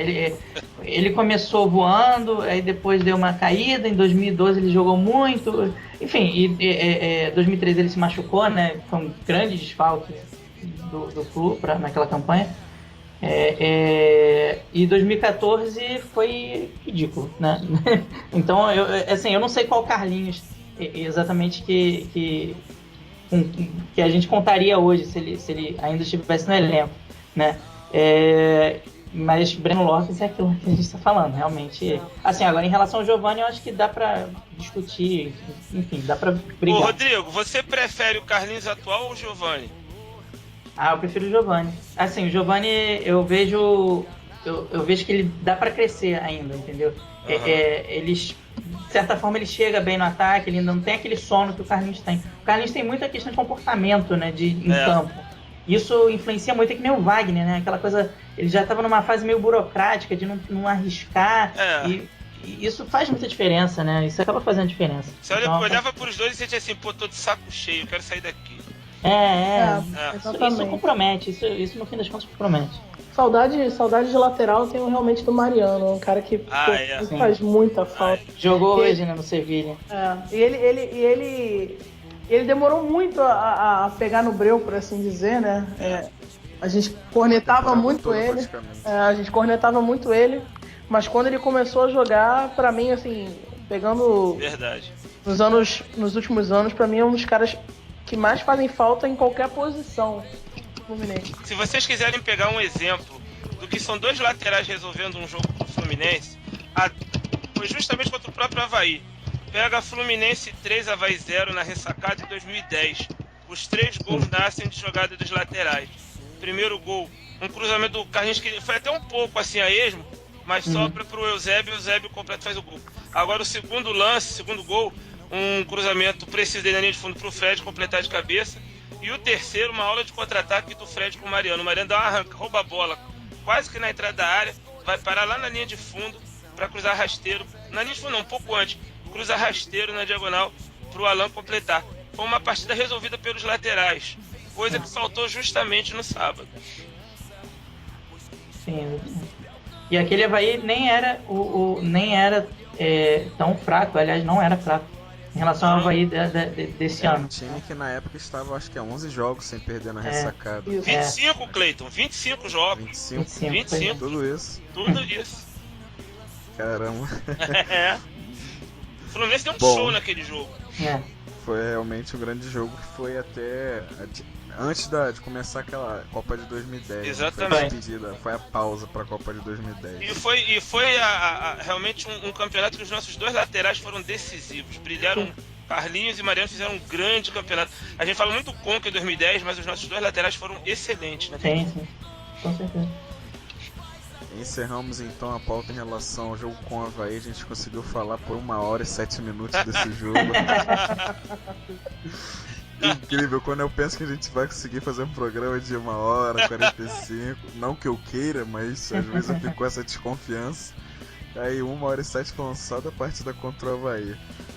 Então agora nós vamos falar da próxima, que é justamente contra o Internacional. O Fluminense viaja a Porto Alegre para enfrentar o Internacional em crise. E aí agora é com vocês, uma análise do que pode ser a partida do Fluminense, que vai com o Edson suspenso, não joga. Osvaldo e Fred, que treinaram hoje nas Laranjeiras, vão ser poupados, que estão se recuperando de lesão, não viajaram com a delegação. Enfim, tudo de vocês, quem começa, quem debate. Eu já falei muito, eu vou passar a bola aí. Bom, posso começar. Vai lá, Rodrigo. Os amigos não se incomodarem. Não, primeiro que, assim, eu tava refletindo principalmente sobre o Inter, né? Tava vendo o noticiário hoje deles, porque, enfim, teve aquela derrota cachapante pro Grêmio, né? De 5-0 no domingo. E o clima lá, né? Como era de esperar, não é grande coisa, né? Teve quase invasão ao CT, aquela tensão toda, sem técnico, enfim, o jogo típico que o Fluminense gosta de perder, né? Aquela cena que a gente estava falando. Mas me chamou muita atenção que o time deles está bastante desfigurado para jogar. E eu não sei exatamente qual vai ser o clima deles, né? Digo, psicologicamente, porque eu acho que isso influencia bastante na hora de jogar. Se o clima deles vai ser aquela coisa mordida, né? Eles querem mostrar pro torcedor que o 5-0 pro Grêmio foi, assim, passado, enfim, ficou para trás e que eles são homens suficientes para retomar, ou se vai ser aquele clima Brasil e Holanda, terceiro lugar da Copa, entendeu? Se eles vão entrar meio que já levando gol em 5 minutos, né? Isso daí eu acho que pode ser um diferencial para o Fluminense ir sondando na partida, se eles vão estar com a faca nos dentes ou se eles vão estar acuados, né? A jogar pela escalação, né, que são 3 volantes, né, que eles vão jogar com o Nico Freitas, Newton e Wellington, e só o Sacha na frente, né? Eu acho que eles vão tentar primeiro não perder, né? Pelo menos essa é a primeira impressão que me passa, não só pelos 3 volantes em si, né? Porque o Wellington vai chegar um pouco mais, tem o Valdívia e o Alex, Mas pela postura, né? Eles não vão ter um 9, né, na frente para combater. E acho que não vai encaixar. Não é um esquema que vai encaixar para eles. Mas olhando pro Flu, é aquilo. A gente tem que botar na cabeça, o grupo tem que botar na cabeça que a gente tá brigando lá em cima, né? Ter mais ousadia, ter a coragem que a gente teve de buscar a vitória aos 48 do segundo tempo na arena da Baixada contra o Atlético, é colocar isso na cabeça. Pô, não tem, o Inter no Beira-Rio. Tá bom, mas o Inter tá em queda livre. O Fluminense não. O Fluminense tem vários jogadores de qualidade, sabe jogar. E não inventar, né? Como o Cabeça falou. Põe o Wellington Paulista e tenta explorar as jogadas de lateral sem o Breno Lopes. Né? Eu, na minha opinião, por mais que doa falar isso, eu acho que é uma forma de improvisar ao invés de improvisar o Gustavo Scarpa, eu colocaria o Renato na direita, que bom, né? e o Wellington Silva na esquerda, porque ele já jogou assim no Flamengo, quando o Léo Moura jogava na direita, muitas vezes ele fazia esquerda. Enfim, não é o ideal, né?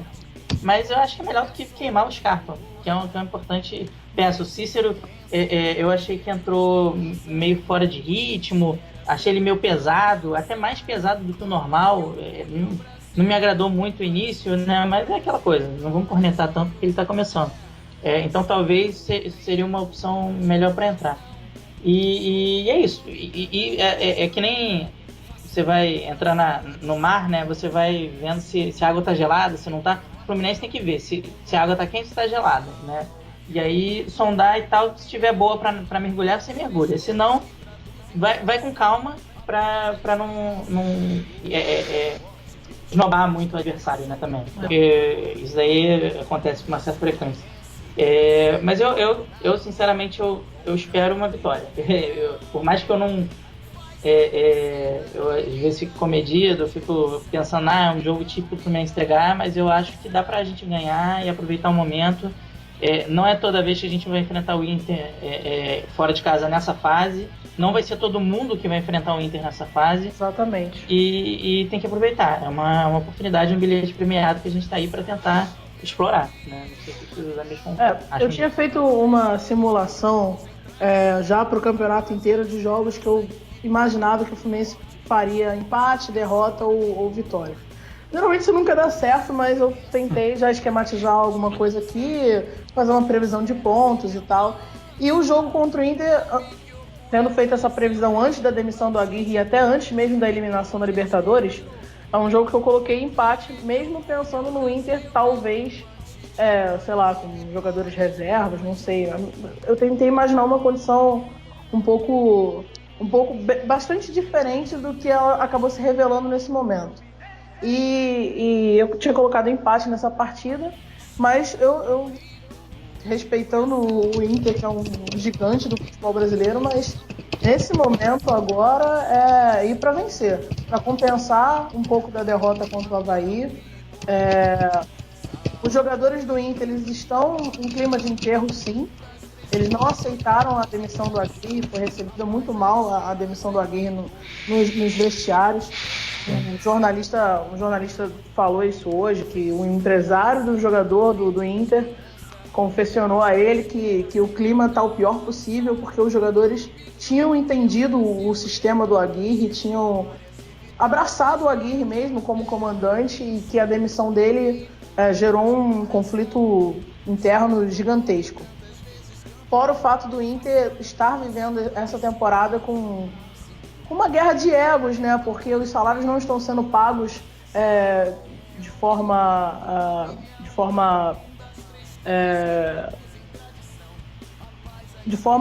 não estão sendo, os salários não estão sendo arcados pela diretoria mensalmente. O atraso salarial está muito grande no Inter. E tem jogadores como o Anderson, por exemplo, que é um bonde, recebendo 700 mil por mês. Então tem um certo conflito entre os jogadores do Inter, tanto por esse problema de não estarem recebendo, quanto pela demissão agora do Diego Aguirre. E eu acho que dentro desse panorama, o Fluminense, mesmo com os desfalques, precisa entrar para vencer. E vai ter que arrumar um jeito de, se o Inter realmente se mostrar um time fechadinho, como o desenho da escalação está mostrando que provavelmente vai ser usando bastante da velocidade do Valdívia, mesmo com a velocidade do Valdívia e do Sacha, que é um cara que finaliza bem, que se movimenta bem, eu acho que a gente vai ter que tentar furar esse bloqueio. Se o jogo se mostrar assim, não deve fugir muito disso mesmo. Os laterais do Inter são muito fracos, né? William e Jefferson são caras que a gente tem que tentar jogar por ali, principalmente pelo lado do Jefferson. O Jefferson é um jogador bastante limitado, então eu acho que dá para vencer esse jogo. Tem que ir com essa ambição.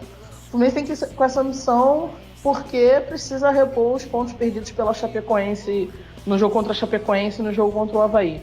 O pensamento tem que ser em vitória. E eu realmente espero, seja uma vitória feia, seja uma vitória maravilhosa, seja aos 90 ou com gol aos 2 minutos, seja com gol de pênalti, com gol de mão, tem que ganhar. Eu confesso que eu tive uma certa reversão de expectativa quando fiquei sabendo que o Fred e o Oswaldo sequer vão viajar para enfrentar o Inter, porque a primeira notícia que surgiu hoje de manhã é que os dois haviam treinado, né? Uhum. E aí você pensa, por que você faz o Fred e o Oswaldo treinar no time titular e depois sequer viaja com eles? Sim. Era para testar, para ver se os dois tinham condição de jogo? Por que não testou entre os reservas? Aí você prejudica o treino do time titular com 2 jogadores que você não sabe se você vai poder contar com eles. Então assim, prepara o time titular sem os dois, porque a possibilidade de pelo menos um ainda não estar totalmente pronto para jogar é grande. Então você já queimou um treino aí com 2 peças que já não vão nem viajar. Critérios do Anderson que, assim como no jogo contra o Avaí, também não consegui entender. Da mesma forma, nos treinamentos ele adota uns critérios bem questionáveis. Eu acho que com Oswaldo e Fred, a minha expectativa era claramente de vitória, porque a gente teria um jogador agudo de velocidade para explorar uma zaga lenta, né, que é Juan e Hernando, e uma zaga que está pressionada, porque tomou 5 gols e falhou bastante contra o Grêmio. A gente já não vai ter. E o Fred, que é a liderança em campo, que é o artilheiro, o orientador. É aquela história, eu penso, ainda assim, mesmo com a ausência do Fred e do Oswaldo, eu penso um pouquinho diferente do Rodrigo. Eu acho que o Fluminense tinha que aproveitar o momento do Inter e não tomar muito conhecimento, não. Eu iria para cima. Eu faria uma marcação forte, uma marcação pressão, porque imagina como o Juan e o Hernando devem estar pressionados. O Hever, por exemplo, já foi sacado pelo Odair Hellmann, né? Maionese. O cara tem nome de maionese, né? Porque ele deu uma escorregada, né? Com esse nome de maionese, deu uma escorregada na quarta-feira. Mas... Patum. Mas então, ele já sacou o Hever, que foi um dos jogadores mais criticados no 5-0. Tirou o Anderson, que ainda continua gordinho, né? Meio estilo Walter. E como a Natália bem frisou, ganhando um salário astronômico. Ainda com toda aquela desconfiança de ser um jogador oriundo do Grêmio e tal. E também o Lisandro Lopes parece que não agradou. Foram os 3 sacados, né? Mas de qualquer forma, eu faria uma pressão, uma marcação-pressão na saída de bola desses zagueiros. Eu ia perturbar, fazer o Inter não se sentir à vontade na sua própria casa. E quem sabe com isso abrir o placar. Porque abrindo o placar, eu acho que o Beira-Rio, a torcida colorada, vai jogar contra o time. Vão começar as vaias, vão começar as perseguições a jogador A ou B dentro de campo, e o Fluminense pode tirar proveito disso. Muita gente lembra que no ano passado o Inter também vinha de um 5-0 quando enfrentou o Fluminense, né? Ele tinha perdido de 5-0 com a Chapecoense, né, lá em Chapecó. Mas pode ter certeza que tomar de 5 da Chapecoense para o torcedor colorado tem um peso totalmente diferente de tomar de 5 do Grêmio. Tomar de 5 da Chapecoense é um vexame, como a gente tomou de 4-1, mas no dia seguinte você já superou, já saiu na urina. Tomar de 5-0 do Grêmio, amigo, dói. É uma hecatombe nuclear, pode ter certeza disso. Pra você ter uma ideia, o último jogo com diferença de 5 gols num Grenal foi em 1912, tem mais de 100 anos. Né? Então, isso entrou, assim como o 7-1 da seleção entrou pra história, esse 5-0 aí vai ser contado por gerações e gerações. entendeu? Então realmente é um time psicologicamente pressionado, não vai ter o seu Fred em campo, ou seja, o seu líder espiritual, técnico, que é o D'Alessandro, né? E é um time que está em processo de liquidação, de desmembramento. O Arangues, que é um excelente volante da seleção chilena, está sendo negociado com o Bayer Leverkusen. Já foi. Já foi? É Bayer Leverkusen, para ser bem pedante, Leverkusen, né? O Nilmar também, né? O Nilmar foi para onde, gente?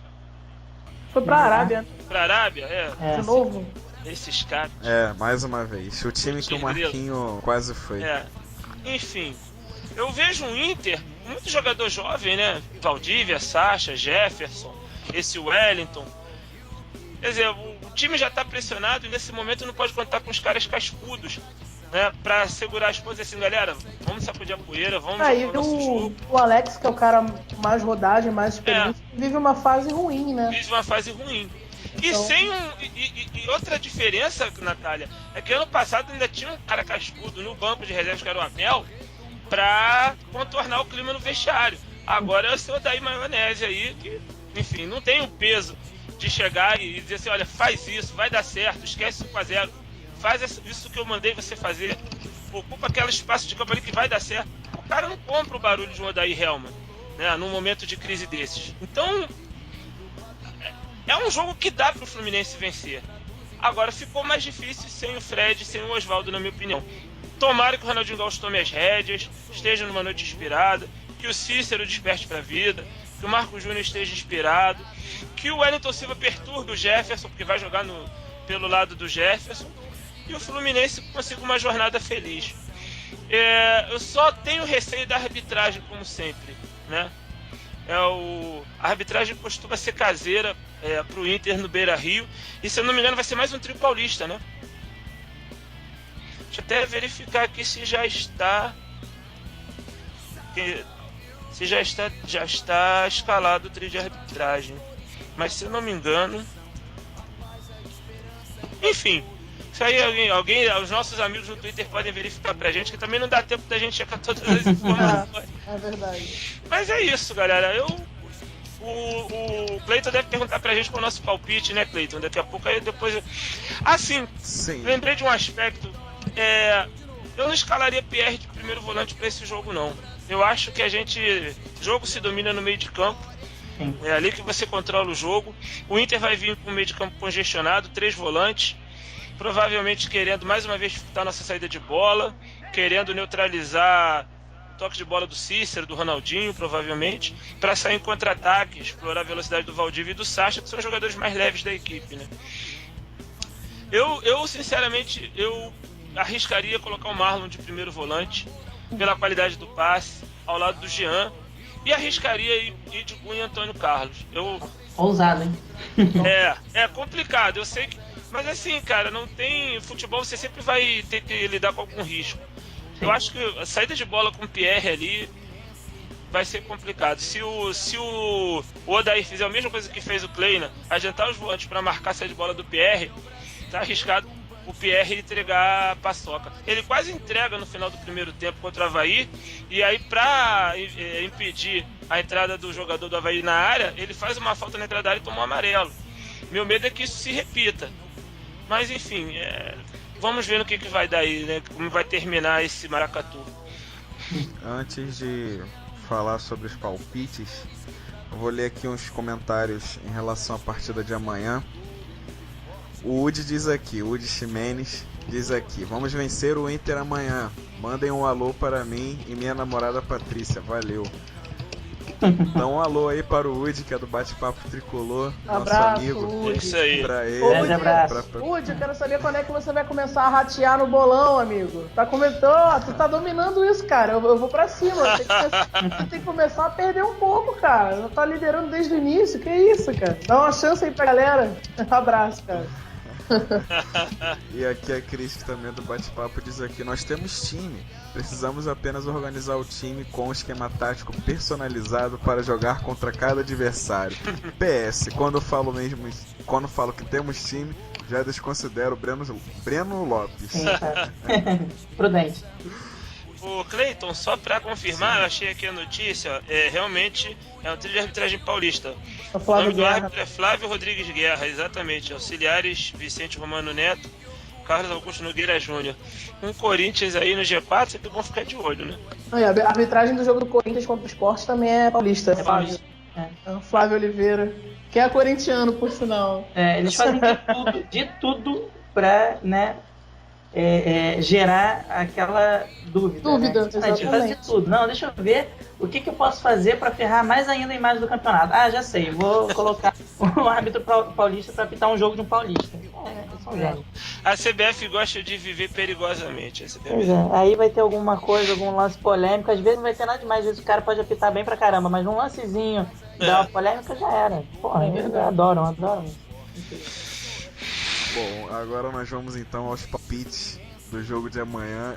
Eu vou começar com o Bolinho. Natália Almeida, diz pra gente qual é o seu placar do jogo de amanhã. Vamos lá. Eu vou arriscar Fluminense 3x1. 3x1 Flusão. A gente vai tomar um gol de bobeira, provavelmente, claro. Talvez do Alex de fora da área. O Mas, rebote do Cavalieri. mas eu acho que o Wellington Paulista guarda um, o Ronaldinho guarda o dele e, sei lá, um gol do Cícero de cabeça. Vamos lá. Vamos nesse palpite aí, 3x1. Boa. Rodrigo Salomão, qual é o seu palpite? 2x0 Flusão. Eu acho também que o Wellington vai fazer um dele e vai ter o gol do Ronaldinho que vai ser de pênalti. 2x0. Boa, Brunão, seu palpite. Eu acho que a síndrome do ex vai pegar em cheio o Inter. O primeiro gol do Fluminense vai sair de 2 ex-jogadores do Internacional. O cruzamento do Wellington Silva na cabeça do Wellington Paulista. De Wellington pra Wellington, hein? O gol Wellington ao quadrado. Boa. Síndrome do ex, assim, vai pegar em cheio o Inter. E o segundo gol, eu acho que vai ser Ronaldinho de falta. E já o gol do Inter, eu não sei, mas eu torço para que não seja uma nova falha do Cavalieri, porque o meu prazer é falar bem do jogador do Fluminense, né? Se o Cavalieri falha de novo e eu me sinto na obrigação de criticar, as cavalieretes vão vir em cheio pra cima de mim, me chamar de flapresse, dizer que eu torço contra, que eu sou recalcado, que eu tenho inveja da beleza dele, do salário dele, sei lá o que. Mas enfim, 2x1 Flusão. Eu vou então agora dar o meu palpite. Eu também vou de 2x0. Gol do Ronaldinho e do Marcos Júnior. Eu queria apostar num 4x1 igual 2007, mas eu não tô tão otimista assim, né? Até tô otimista, diferente de muita gente que tá levando pro lado da superstição. Eu não, tô confiante na vitória, mas não tanto pra apostar um 4x1 igual 2007, mas eu vou de 2x0. Enfim, agora que a gente já encerrou as pautas, eu adicionei 2 pessoas aqui na conversa que tem 2 recadinhos pra torcida, pros ouvintes que estão nos escutando. Eu vou começar com o Igor Santos, nosso colunista da base tricolor. Ele que fez um texto hoje e tem um recado pra dar sobre o jogo de amanhã, não é isso, Igor? Boa noite. Boa noite, Bruno, Cleiton, Natália.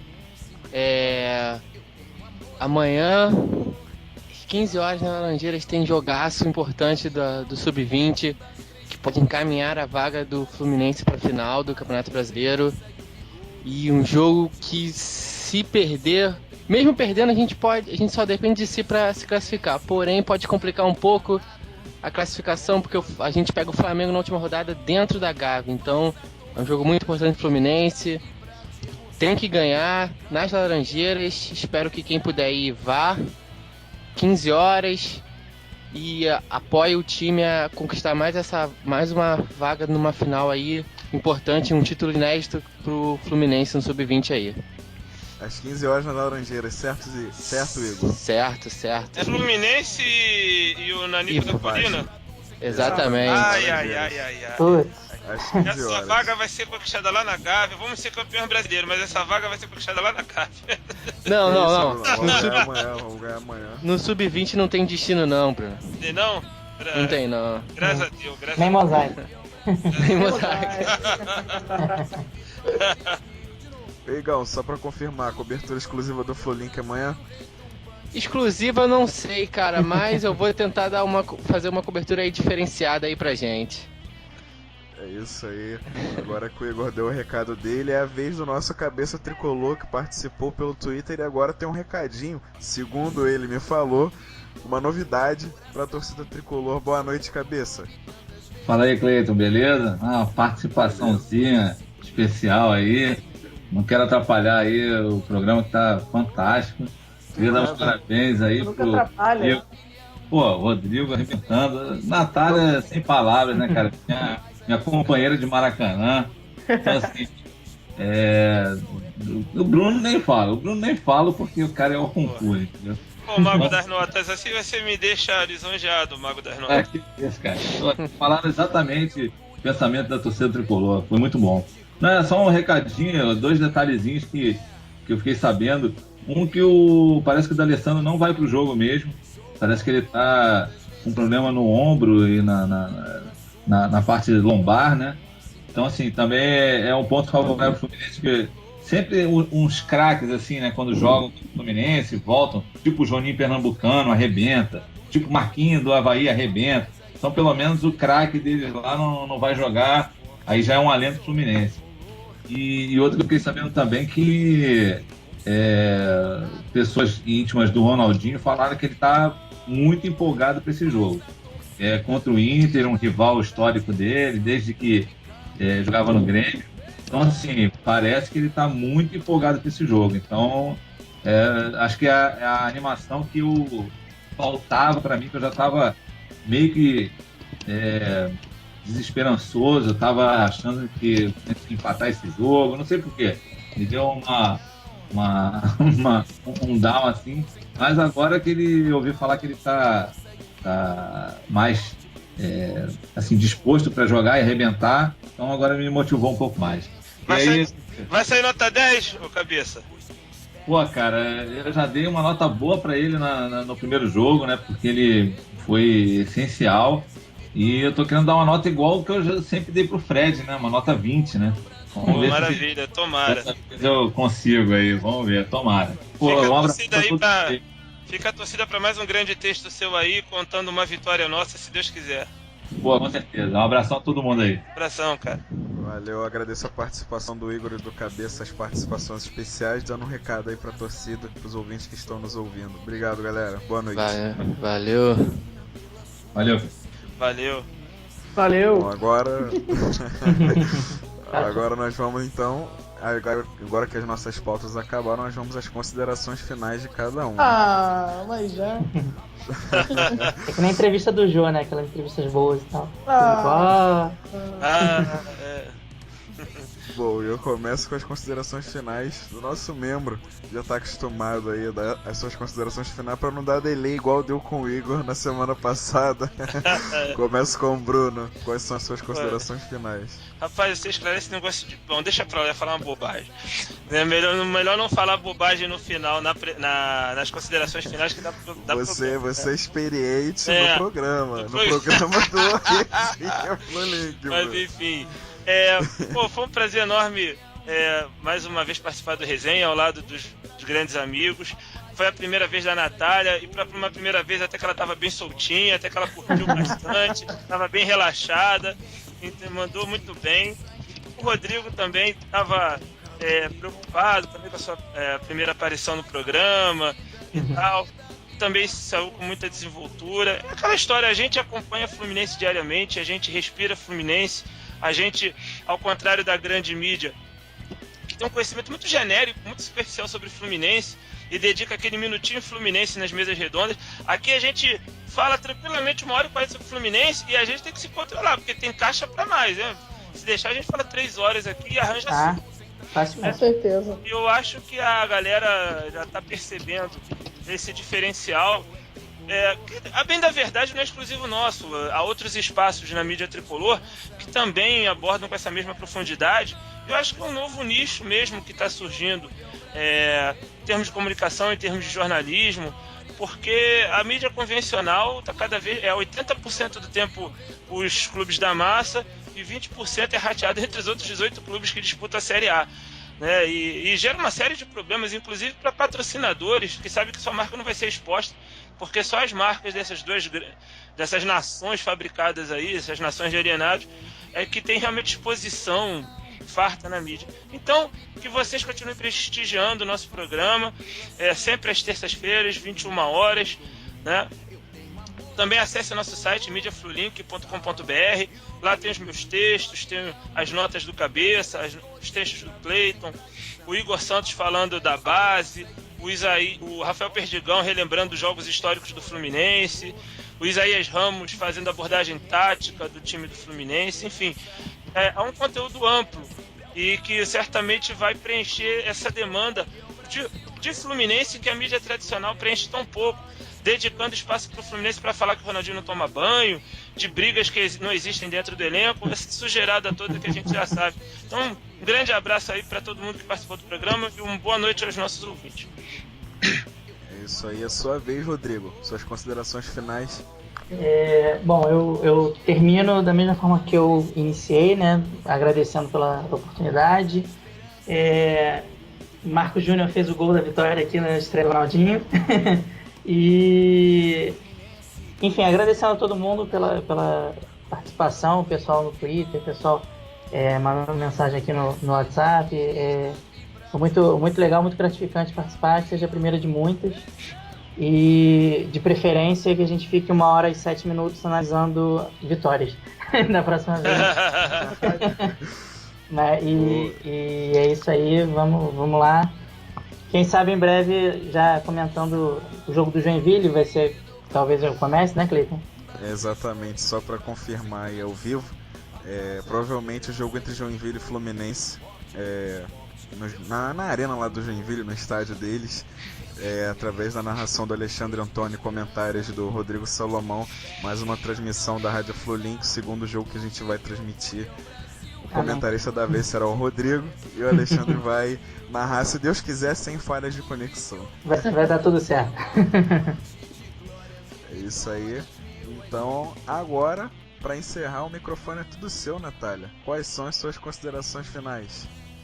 Eu queria agradecer muito o convite. Como eu falei inicialmente, eu estava ansiosa para participar. Estou acompanhando o trabalho de vocês na Flulink, é um trabalho muito competente, acompanho de pertinho, tinha escutado os outros programas, os posts, tudo que vocês têm trabalhado com muita seriedade, com muita competência, eu tenho acompanhado, então vocês estão de parabéns.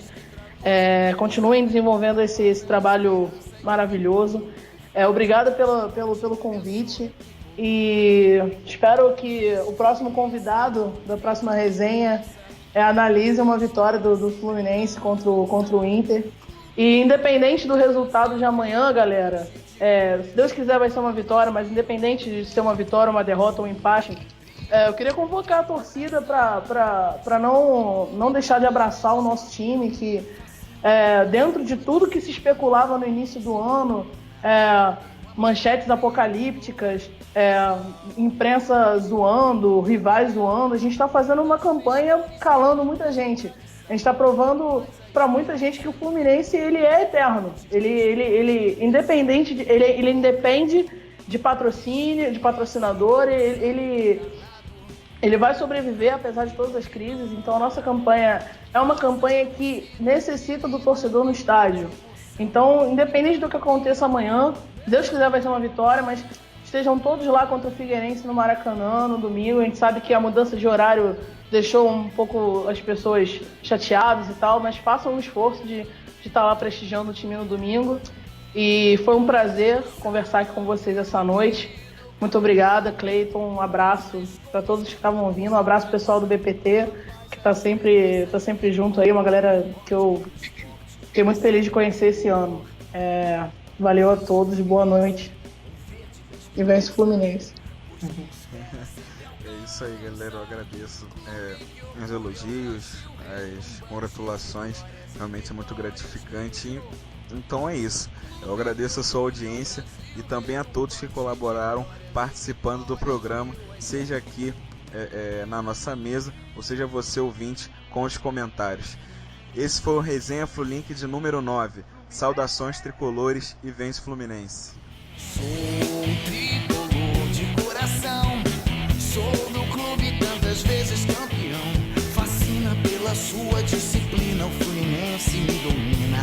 tenho amor ao tricolor. Salve o querido pavilhão das três cores que traduzem tradição. A paz, a esperança e o vigor, unido e forte pelo esporte. Eu sou tricolor. Vence o Fluminense com o verde da esperança, pois quem espera sempre alcança. Clube que orgulha o Brasil, retumbante de glórias e vitórias mil. Sou tricolor de coração, sou do clube tantas vezes campeão. Fascina pela sua disciplina, o Fluminense me domina. Eu tenho amor ao tricolor. Salve o querido pavilhão das três cores que traduzem tradição. A paz, a esperança e o vigor, unido e forte pelo esporte. Eu sou tricolor. Vence o Fluminense com sangue encarnado, com calor e com vigor. Faz a torcida querida vibrar de emoção. O tricampeão venceu.